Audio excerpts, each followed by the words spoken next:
এই দরজার সামনে বসে ভাত খাওয়া যায় না, তুই জানিস না? সবাই কমেন্ট করতেছে। আরে দাদা বারবার চিল্লাস কেন তুই আমার উপরে? আমি নিজে যাবারই করব। তো গাইজ এতদিন ধরে আমরা দেখে এসেছি ফেসবুক, ইউটিউব বা ইনস্টাগ্রামে অকর্মী স্বামী না, মানে যারা বাড়া কোনো কাজ করতে পারে না, একটা মোবাইল বা ডিএসএলআর নিয়ে ক্যামেরাটা অন করে বউয়ের পোদের কাছে ধরে থাকে, বাড়া পোদটা নড়াবে, আর নড়ালেই বাড়া ভিউয়ার্স আসবে, আর ভিউয়ার্স আসলেই ইনকাম। কি বলছিস তুই? বাড়া কোনো কাজও করতে হবে না, অল্প মানে বুঝতে পারছো, অল্প একটু কষ্ট করলেই অনেক টাকা। কষ্ট বানা কিছুই না, বাস শুয়ে শুয়ে ক্যামেরাটা ধরে থাকতে হবে, বুঝতে পেরেছো তো, আর বহুদিকে নাড়াবে। কিন্তু বানা এখানে কোশ্চেনটা হচ্ছে কি, আরে কেনা কে চাতে হো? কোশ্চেনটা হচ্ছে দেখো বানা, অকর্মী দাদা পেয়ে গেছি আমরা, অকর্মী দাদা। এই দরজার সামনে বসে ভাত খাওয়া যায় না, তুই জানিস না? সবাই কমেন্ট করতেছে। বাড়া কোনো কাজ ফাজ নেই বাড়া, তোর মেয়েটা বাড়া শান্তিতে খাচ্ছে, বাড়া খেতেও দিচ্ছে না, কি বলছে দেখেছো বাড়া? তো বাড়া এই দাদা কি বলছে আমরা একটু দেখি। এই দরজার সামনে বসে ভাত খাওয়া যায় না, তুই দরজার সামনে বসে ভাত খাচ্ছিস, তুই জানিস না? বারবার চিল্লাস পাবলিকে কমেন্ট করছে না, মানে বাড়া এরা সত্যি হচ্ছে আসল সোশ্যাল মিডিয়া স্টার। মানে এটা কোনো কথা? মানে পাবলিকের কথাতে এদের সংসার চলে। পাবলিক যদি বলে বাড়া এই আজকে হাঁটতে যাবি না, বাড়া এরা হাঁটতে যাবে না। যদি বলে হাগার পরে বানা বিচুটি পাতা ঘষবি, বানা জল দিয়ে ছোঁচাতে হবে না, এরা বিচুটি পাতাই ঘষবে, বুঝতে পেরেছে? এরা হচ্ছে সেই ধরনের সোশ্যাল মিডিয়া স্টার। তো কি বন্ধুগণ, ভুলে টুলে গেছো নাকি রেখেছো মনে? চলে এসেছে তোমাদের সেই স্টার। তাহলে চলো বেশি দেরি কিসে, শুরু করা যাক। Let's start. আমার বোনটা কত লক্ষ্মী মেয়ে, আলু সিদ্ধ দিয়ে ভাত খাচ্ছে, খাও। হ্যাঁ, মেয়েটা যে কতটা লক্ষ্মী সেটা আমরা ভিডিওর আগেতেই দেখবো, বুঝতে পেরেছো? কিন্তু তোর বানা কোনো কাজ নেই, তুই সারাদিন বানা মোবাইলের ক্যামেরাটা অন করে বসে থাকিস। আমি তো বানা বুঝতে পারছি না, তোকে একটা পরামর্শ দিচ্ছি, তোর আধার কার্ড, ভোটার কার্ড আর প্যান কার্ডটা তুই জোগাড় কর, বুঝতে পেরেছিস? দিয়ে আমার কাছে পাঠিয়ে দে ভাই, আমি মমতা দিদির কাছে পাঠিয়ে দেবো, সেখান থেকে তোকে লক্ষ্মীর ভান্ডারের ব্যবস্থাটা করে দেবে, বুঝতে পেরেছিস? उठा ले रे बाबा उठा ले, मेरे को नहीं रे, इन दोनों को उठा ले। তো তোমরা কোনো কাজকর্ম করতে পারিস না, লক্ষ্মীর ভান্ডার নিয়ে তুই তোর সংসার চালাবি, ছোট্ট সংসার, বুঝতে পেরেছিস? ও রাধে, আহা কত সুন্দর ডান্স করছে, কত সংস্কারী মেয়ে, তাই না? কত সংস্কারী মেয়ে, মানে এতটা সংস্কারী মেয়ে আমরা মনে হয় আগে কখনো দেখিনি। মানে এটা কোনো কথা? তো দেখিয়ে কতটা সংস্কার, বুঝতে পেরেছে? সংস্কারের নীতি আমরা দেখবো। এ কি সবসময় রাধাকৃষ্ণর গানেই নৃত্য করে, না কখনো কখনো বেরিয়ে ভোজপুরিতে চলে যায়, সেটাই আমরা আজকে ফলো করবো। চড়লে জবানিয়া পে কুলকুল ঠান্ডা এসি লাই দো না।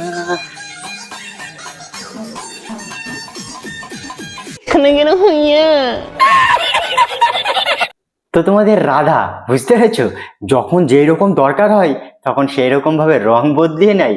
কখনো তো খাওয়ার নামে মিথ্যা কথা বলে, কখনো নিজের কষ্টের কথা পাবলিককে বলে ইমোশনাল করিয়ে ভিউয়ার্স নেয়, আর কখনো তো রাধাকৃষ্ণ গান করতে করতে ভোজপুরিতে ট্রান্সফরমেশন হয়ে যায়। সঠিক বলেছেন, আপনার বুদ্ধি ভালো। আমি যে আলাদা খাচ্ছি সেটা তো তোমরা সকলেই জানো। আজ টিউশন থেকে আসতে দেরি হয়ে গিয়েছে বলে আমি বাড়িতে কিছু রান্না করতে পারিনি, তাই শুধু আলুর চিপস খাচ্ছি। ও সোনা গো আমার, কি কষ্ট, তোমার কষ্ট দেখে বানা আমারও কষ্ট হচ্ছে। না বানা কতটা দোগলাবাজ মেয়ে দেখেছো গাইজ, হ্যাঁ কতটা দোগলাবাজ। আরে বানা লেট হয়ে গেছে, হ্যাঁ তুই না আলু সানা ভাত খেতেও পছন্দ করিস, একটু আগে দেখলাম। তো ভাই ভাতের সাথে আলু বসিয়ে দিতে মানে কষ্ট হচ্ছে নাকি? আর দিলে কতক্ষণ সময় লাগে ভাত হতে? আমার তো মনে হয় 10 থেকে 15 মিনিট লাগে। 10 থেকে 15 মিনিটের ভিতরে হয়ে যাবে। তো বানা আলু চিপস দোকানের খাবার খেতে ইচ্ছা হচ্ছে, সেটা বল না বানা। পাবলিককে এত ইমোশনাল করে মানে ভিউয়ার্স কামানোর কি দরকার?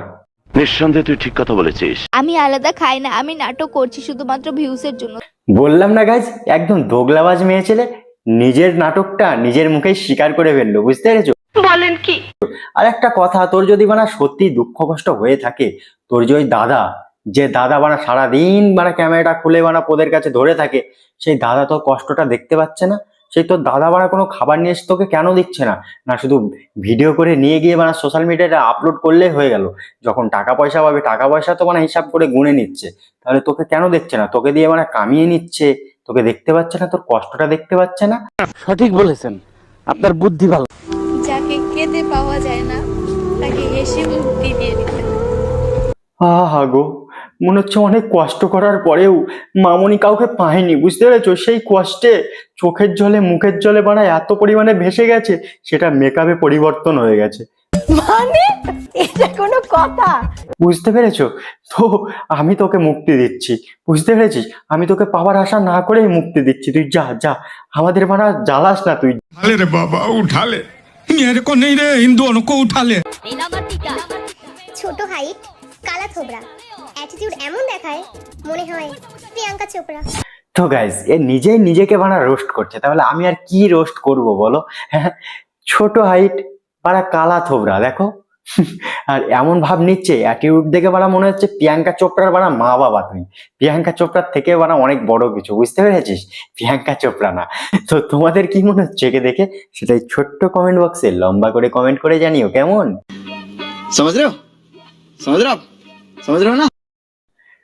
ওয়াও, কত আকর্ষণীয়, কত বড় বড় চোখ দুটো, কত হাংরি। এই হাংরি চোখ দেখে তো আমার খিদে পেয়ে যাচ্ছে। তো তোমাদের কি খিদে পাচ্ছে আকর্ষণীয় চোখ দেখে? চোখ চোখ, অন্য কিছু ভেবো না। বুঝতে পেরেছো? আর তোমরা যেটা ভাবছো, কি ভাবছো সেটা কমেন্টে জানিও। আমি ভাবছি না, বুঝতে পেরেছো? আমি তোমাদের ভাবনাটা একটু জানতে চাই। আর ভিডিওটা কেমন লাগলো তোমাদের? ভিডিওর কোন পার্টটা ভালো লেগেছে?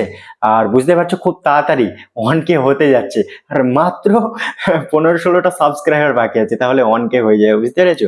তো এই ভিডিওটা হয়তো তোমরা দেখতে দেখতে 1K কমপ্লিট হয়ে যাবে, কি 1K ছাড়িয়ে চলে যাবে। তো আমি যখন ভিডিওটা বানাচ্ছি 15টা মতো বাকি ছিল সাবস্ক্রাইবার 1K হতে। তো যারা যারা ভিডিওটা দেখছো, তাহলে লাইক কমেন্ট শেয়ার আর সাবস্ক্রাইব করে নাও, কাছের বন্ধুর কাছে ভিডিওটা শেয়ার করে দাও। আর 1K তো হয়ে যাচ্ছে, এবার চ্যানেলে অনেক ভালো ভালো প্র্যাঙ্ক কল আসবে, বুঝতে পারছো? Prank call. তো তোমরা যদি কাউকে নিয়ে প্র্যাঙ্ক কল দেখতে চাও, তাহলে আমার ফেসবুক পেজ আছে IMTC মার্ক নামে, ওই পেজের ইনবক্সে, বুঝতে পেরেছো? কমেন্ট বক্সে না, ইনবক্সে গিয়ে নাম্বার দিতে পারো যাকে নিয়ে দেখতে চাও প্র্যাঙ্ক কল। তো প্র্যাঙ্ক কল চলে আসবে, কারণ কমেন্ট বক্সে দিলে সেই নাম্বারটা অনেকজন পেয়ে যাবে। তো প্রাইভেসি বলে তো সবার একটা ব্যাপার থাকে, বুঝতেই পারছো? তো ভিডিওর কোন পার্টটা তোমাদের সব থেকে বেশি ভালো লেগেছে সেটা কমেন্ট করে জানাতে একদম ভুলবে না। তো চলো, দেখা হচ্ছে নেক্সট কোনো ধামাকা একটা ভিডিওতে। আজকে এই পর্যন্তই।